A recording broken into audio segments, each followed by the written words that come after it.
All right, good morning, everyone. We're calling cases 24-002-236, 24-006-232, 25-000-218, and lastly 25-000-241. These are all in the matters of People versus Jarvis Butts. I apologize, I believe I missed one. There's also file 25-004-478. Can I have appearances? Let's start with the prosecutor. Good morning, Your Honor. Tina Ripley on behalf of the people, P83688. And good morning, Your Honor. Matthew Makepeace also on behalf of the people, P82796. Defense. Good morning, Your Honor. Neighborhood Defender Service by Cheryl Quick, P83973 on behalf of Jarvis Butts, together with co-counsel Ken Riggins and Lauren Butler. And good morning, Your Honor. Good morning to your staff. Neighborhood Defender Services by Ken Riggins, P82125 on behalf of Mr. Jarvis Butts. Good morning, Your Honor. Lauren Butler, P88126, also Neighborhood Defender Service on behalf of Mr. Butts. Thank you. Mr. Butts is also joining us in court. Mr. Butts, your name, please. Jarvis Butts. All right, thank you. You can all have a seat. All right, attorneys, thank you for your patience this morning. We did have a relatively short chambers conversation about these cases this morning. And just to briefly summarize defense, you intend to raise an issue with regard to some outstanding discovery on the case ending in 218, which has the homicide charge. Is that accurate? That's correct, Judge. All right. It's also my understanding that there are two motions to quash filed today. And the parties, the people submitted a written response to those motions to quash. I've had an opportunity to review them. Parties are ready to argue those motions today, correct? We are, Your Honor. Okay. Very good. All right. Well, let's start with the file that Mr. Butts is here to be arraigned on, that being the file ending in 4478. How does he wish to proceed for arraignment purposes? Yeah. Mr. Butts would waive the formal reading of the information. He stands mute. We ask the court to enter a plea of not guilty on his behalf. Thank you. A plea of not guilty will be entered on his behalf. Counsel, was the examination held in that matter? It was. All right. We're going to get that transcript ordered. And with that, do you want to move right into the respective motions to quash, or did you want to address the discovery issue? I think we can go ahead and do the motions, and then we can discuss the discovery at the end. Okay. Very good. All right. Who's going to take the lead from the defense? Your Honor, I will. Very good. Your motions. Your Honor, thank you. So, Your Honor, I did file a motion to quash relating to case ending in 6232. For the sake of privacy, I won't mention the complaining witness's name. But, Your Honor, there was a preliminary examination held in this matter. There was one witness called. The complaining witness, but the only witness called, she testified that at the time of the incident, she was 4 years old. At the time of the hearing, she was 13. So there had been a substantial passage of time. Your Honor, her testimony was she was home with Mr. Butts and Mr. Butts' girlfriend. At some point, the girlfriend left the bedroom. Mr. Butts was in the bedroom. She was on the couch. Mr. Butts summoned her to the bedroom, at which point she was ordered to take off her clothes. Her testimony was she took off all her clothes except her underwear. She took off her clothes. Then Mr. Butts touched her. I believe the order of touching her was he touched the top of her thigh, then he touched under her breast. And then she said he touched her where she peed. Okay.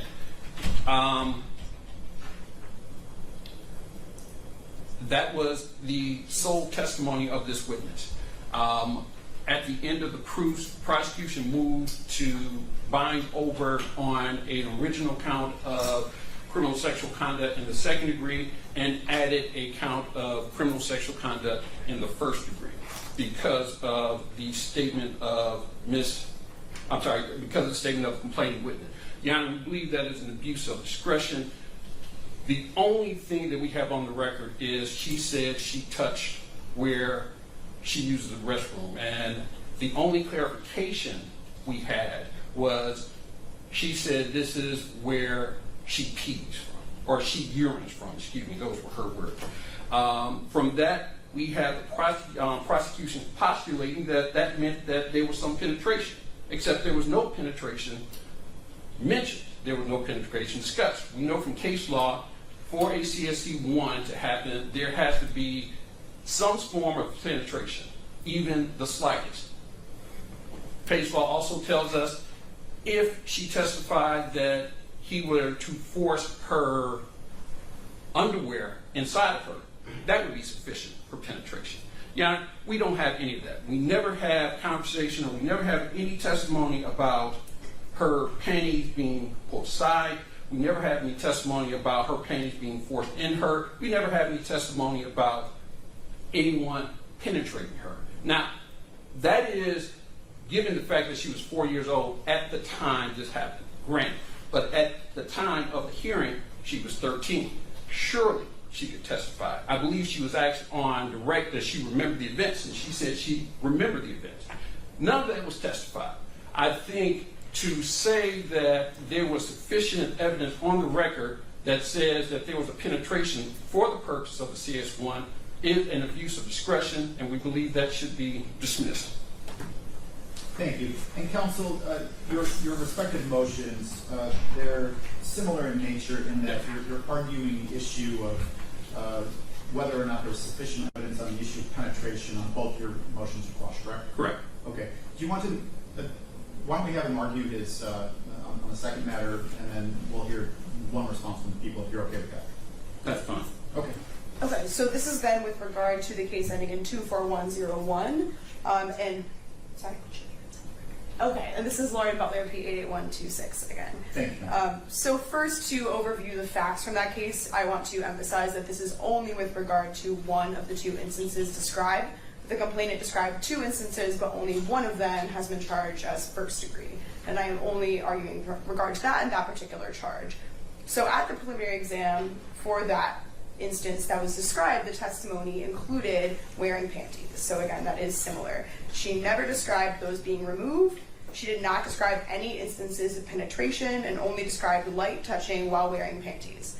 The prosecution had the burden at the exam of establishing evidence of every element, and that included penetration. And again, the case law is clear on this. In particular, the case I cited in my motion, People v. McNeese, while that is unpublished, it is particularly relevant because it highlights this distinction where it needs to be more than just, it uses very similar language to that used in the exam here with this emphasis on touching the vagina, rubbing the vagina. That's not enough for penetration.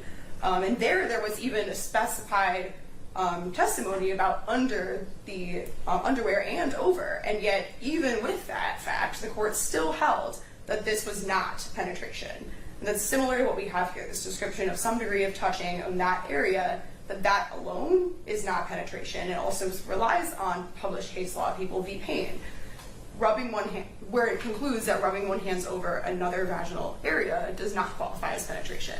And I'd also like to address the response from the prosecution to this motion, because the argument they're making was not reflected in the preliminary exam testimony. Specifically, there was no testimony about inside the vagina. So while they're now arguing that that is possible, it's not the testimony we heard. We didn't hear this contrasting of the labia and the vagina. And this diagram that is now referenced in the motion was not used at the exam. So in conclusion, the prosecution did not meet the probable cause standard for first-degree criminal sexual conduct because there was no evidence of penetration, and bind over was not proper, specifically as to that charge. Thank you. All right, who's going to take the lead from the people? That's me, Judge. All right, very good.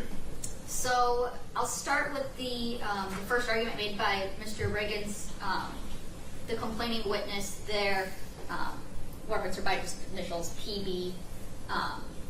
She testified specifically that he touched my private part where I use the bathroom with. When asked what comes out, she stated urine. I then asked, tell me about what part of him touches you there. She states his hand.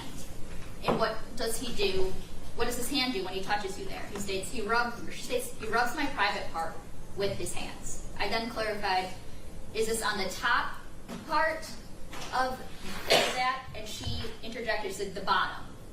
And I said, would that be where the pee comes out? She says, uh-huh. I clarified, is that a yes? So in summary, she testifies she's rubbing the bottom part of her private part where the pee comes out. Your Honor, in a motion to quash, this is the highest deference to the reviewing magistrate in this case. It requires an abuse of discretion.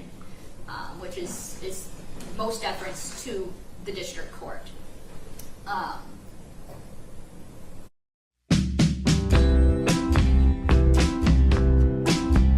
Vernon. Penetration requires any sort of intrusion, however slight. And we use the term genital opening rather than vagina, so that penetration of that labia majora is sufficient to establish penetration or criminal sexual conduct in the first degree.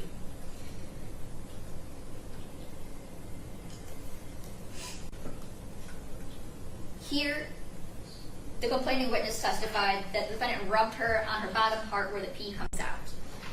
When we think about basic anatomy, we know that pee or urine for women comes through the urethral opening. There's a lot of, biological anatomy down there, but we know that the urethral opening is an internal structure that's beyond both the labia majora and the labia minora.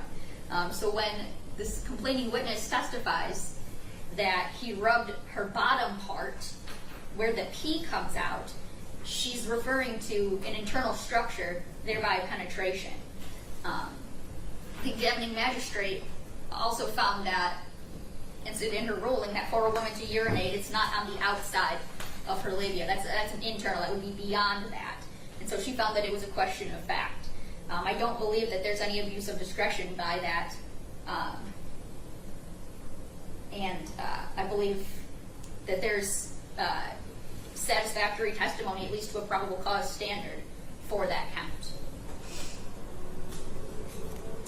And do you want me to go on to the next one? Please. Okay. In the second case, extremely similar. This one is specifically, this complaining witness starts off by saying, you know how somebody would play with you in your sleep, like you would feel them in your ear, like this or something. We don't have what she was demonstrating, but she's playing with her ear. He was doing that to my vagina when I woke up, and I was crying. I stated, all right, when you wake up to feeling something? She said, yes. I asked, where do you feel something at? She says, at my vagina. And I said, what do you feel at your vagina? She said, I feel like somebody's playing with me. Like somebody's trying to touch you but not wake you up while he's touching you. And I said, what part of him is touching you? She said, he's using his hands. She later confronted the defendant about it. He's asked her why I was acting so weird towards him. She said, you don't remember what you did to me? He, the defendant, looked me dead in the face and said, I don't remember doing that, but if I did do it, then I'm sorry. Again, the reviewing standard is abuse of discretion. And here, similarly, she testified that she felt the defendant at her vagina, that she felt the defendant playing with her, using his hands at her vagina. It's more than just mere contact, mere brushing against a vagina, or just merely touching on top of it. It's an intentional act at her vagina. By stating she felt the defendant's hand at her vagina, she's testifying to penetration. She did not state that she felt his hand on or over her vagina, but rather at her vagina. Again, we look at basic anatomy, Judge. The vaginal opening is beyond beyond or inside both the labia majora and the labia minora. And so because sexual penetration is defined as the labia majora and beyond, the vaginal opening is beyond both the labia majora and minora. And so by stating that she felt the defendant's hands at her vagina playing with her, she testified to penetration. And I believe that there is satisfactory testimony on the record to satisfy that to the probable cause standard, which is, again, probable cause standard is the lowest standard, and abuse of discretion is the highest deference to the examining magistrate. And I believe that they both create questions of fact.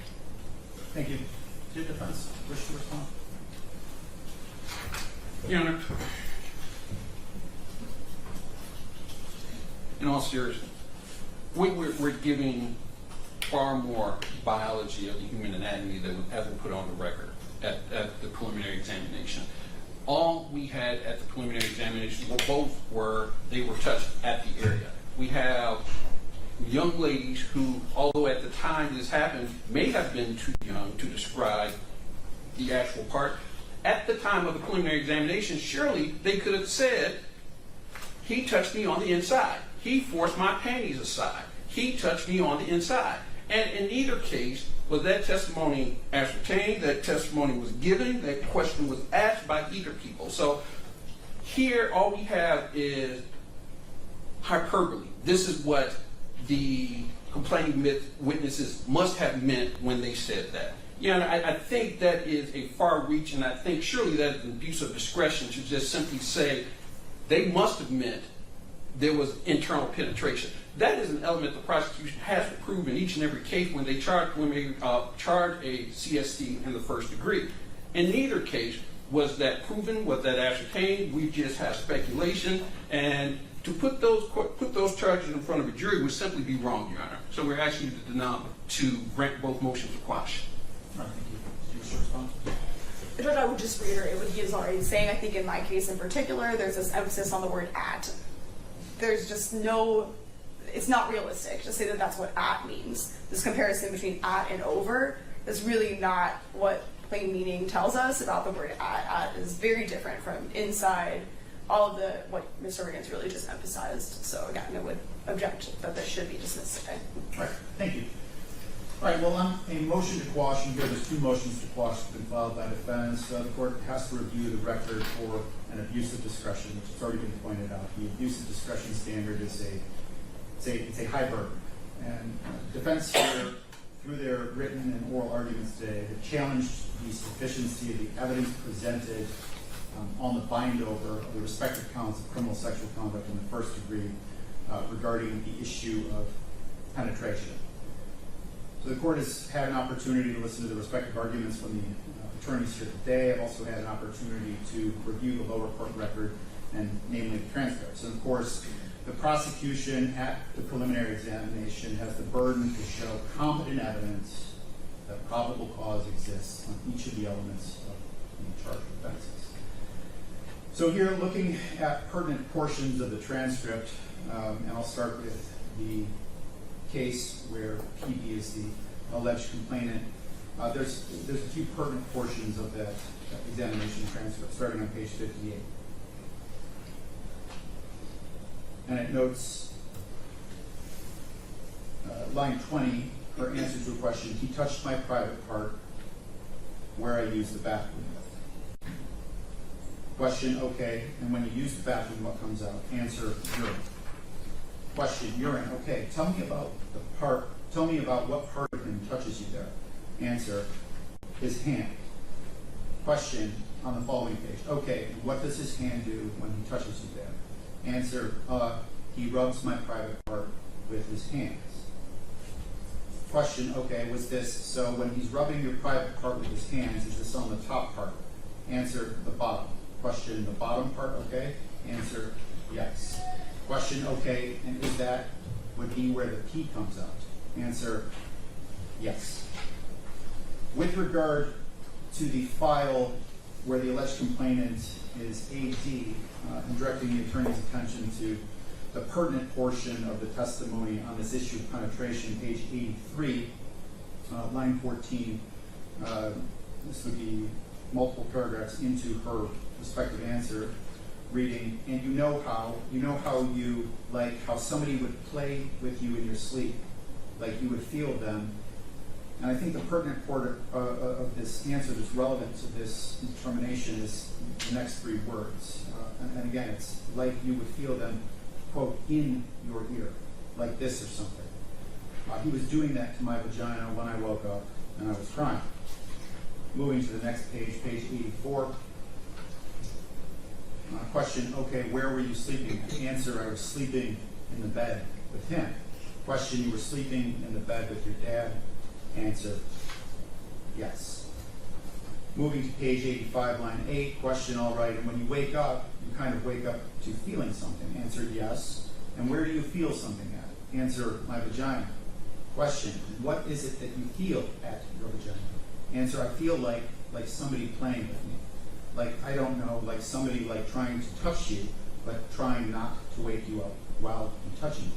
Question, okay. And do you know what part of him he is using to touch you? Answer, he's using his hands. So sexual penetration is defined, and that's defined under 75052-0AR, sexual intercourse, cunnilingus, fellatio, anal intercourse, or any other intrusion, however slight, of any part of a person's body or of any object into the genital or anal openings of another person's body, but emission of semen is not required. And here, based upon my review of the lower court's record and testimony utilized in making the bind-over decision, I think based upon the testimony that I just read in the record verbatim, the examining judge did not use her discretion in binding over in respect of counts of criminal sexual conduct in the first degree. I think there was sufficient evidence presented on each of the elements, and specifically the element of penetration in both files, to uphold the bind over, and attorneys are going to respectfully deny the motion to quash. All right. So attorneys, we have a couple of other issues to discuss. In defense, would you like to get into the discovery issue that was noted earlier? So one of the largest pieces of evidence is the CSLI that was used at the preliminary examination, which the prosecutor posits puts Mr. Butts at the scene of where certain pieces of evidence were located. And so we're clear, counsel, you are moving into the file ending in 218, correct? Yes. Okay, thank you. Apologize. Thank you. That's okay. Back on February the 6th, Mr. Riggins reached out to the people and alerted them that our expert to review it, we needed the Celebrate UFED, basically the underlying data that is pulled, not the report that is generated from Celebrate. What was the date that was put on notice? February 6th. February 6th. Okay, Yes. so just about 6 months ago? Correct. Okay. And then we received a response back on the 14th from the people saying that they would work on it and get back to us. We received another response on the 28th that they were looking for the files, essentially discussing that it's a huge amount of data that has to be transferred. And then we followed up, it was sometime later. And the next response I have is from May 28th, that there would be follow-up with the right person at DPD. They would get back to us. So we've been in communication with the people about this for this entire time. There's no surprise that we've been asking for it. And the response has generally been either that the DPD has it and they're working on transferring it, or that it's taking a really long time to do because the data is so great. They have to basically go through they would take it from a hard drive onto another thing that can be transferred, put it on ours, and then they can send it to us. And as of this morning, we still don't have it. We are less than 2 months out now from trial, and given this is a huge amount of data, we have to have our expert look at it. We are very concerned that we don't have it yet. Understood. So we do have trial set in that file. I've got it set for October 6th, so we're just north of 2 months by my math.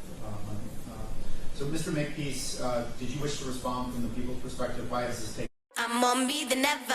I'm on me the never. I'm on me the never. so long when it was put on your notice 6 months ago? Yes, Judge. No, and I'm not disputing the dates or the emails that Ms. Quick referenced and the responses. There was a period of time where we had kind of, because it is an unusual request for the underlying file. They do, for the record, are in receipt of the cell phone forensic extraction reports that are generated, which are the files that are usually turned over. Those are UFDR files. This is the underlying file that comes with that or is generated and then put into a report. They have requested that on the dates and times. There was a period of time where I had to communicate with the OIC as well as the cell phone expert at DPD to figure out exactly what they were asking for. That did take some time, and then there was a period of time where I requested from the defense a hard drive that they provided to us for these to be uploaded onto. That hard drive, and I don't have the exact date in front of me, was turned over by Mr. Riggins to me I transported that hard drive to the Detroit Police Department and provided that to the officer in charge of the case, as well as with the understanding that she and the cell phone expert would get together and get this uploaded.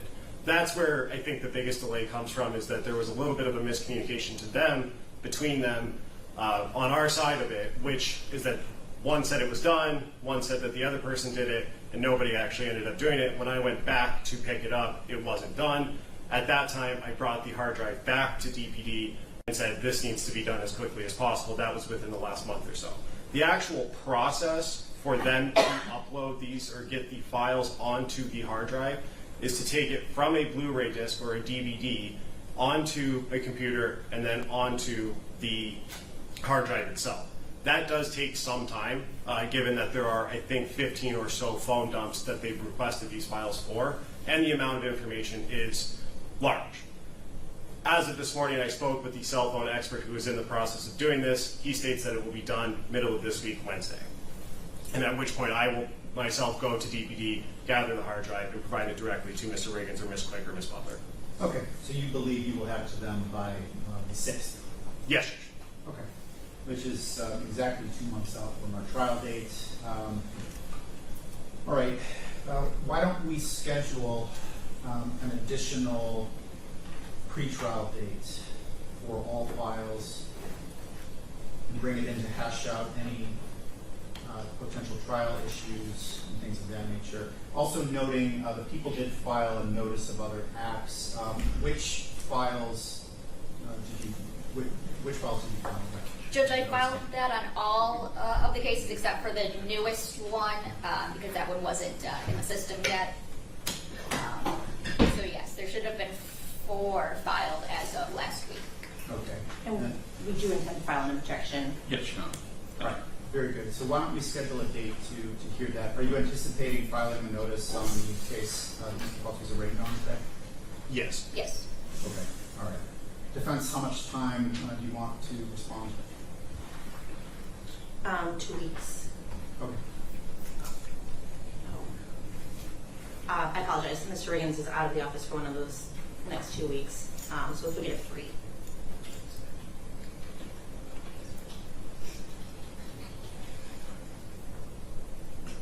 I'm going to come back on Friday, September 5th.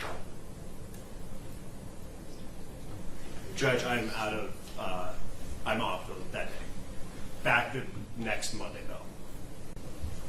Is this something, Ms. Ripley, that you would be able to handle in Mr. McPeace's absence?